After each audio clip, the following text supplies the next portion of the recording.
Good evening সকলকে। তা আজকে আমি আপনাদের সাথে শেয়ার করব আলুর পরোটা। তার জন্য আমি খানিকটা ময়দা নিয়ে নিয়েছি, আর নর্মালভাবেই মাখতে হবে এটা। লবণ আর সামান্য চিনি নেওয়ার পর আমি অল্প অল্প করে জল দিয়ে এটাকে মেখে নিয়েছি। খুব বেশি নরম না হলেও চলবে।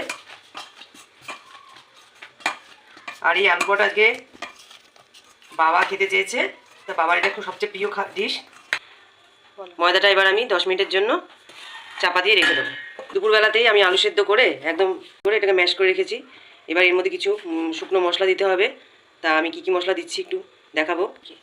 এবার এই যে মশলাগুলো, এটা হচ্ছে জিরের গুঁড়ো, হলুদ গুঁড়ো, শুকনো লঙ্কার গুঁড়ো, যেহেতু কাঁচা লঙ্কা আছে তার জন্য অল্প দিয়েছি। জিরের গুঁড়ো, এটা ধনের গুঁড়ো, চিনি, লবণ, red chilli powder, chaat masala, আর এটা ভাজা ধনে আর জিরের ভাজাটা দিয়েছি, ভাজা গুঁড়োটা। এবার আলুর মধ্যে দিয়ে দেবো।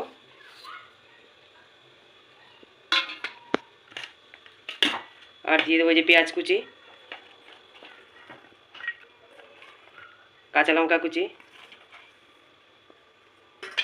আর একটু স্বাদটা বাড়ানোর জন্য দেবো ধনে পাতা কুচি। আপনারা ইচ্ছা করলে দিতেও পারেন, নাও দিতে পারেন, অপশনাল এটা।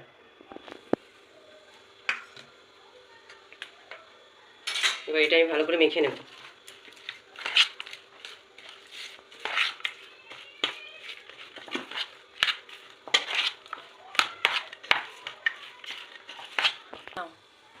এবার এখান থেকে মিডিয়াম সাইজের একটা লেচি কেটে নেব।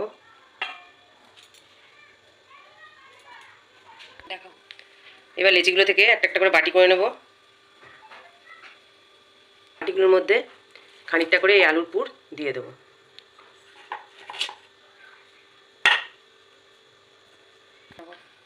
ভরে নেওয়া হয়ে গেছে। এইভাবে প্রত্যেকটা লেচির মধ্যে আমার পুর ভরে নেওয়া হয়ে গেছে। এবার বেলে তেলে ভেজে নেব।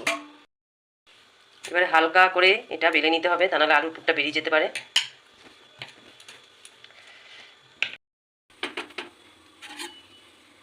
রুটির মতন এটা আমি সেঁকে নেব, তারপর এটা ভাজবো। সামান্য রিফাইন তেল দিয়ে দেবো।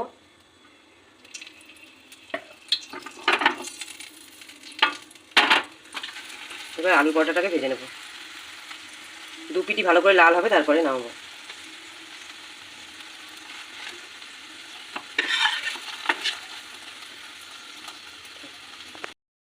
এইভাবে দু পিটি ভালো করে লাল করে ভেজে নিতে হবে। এবার তৈরি হয়ে গেছে আমার সবকটা আলুর পরোটা তৈরি।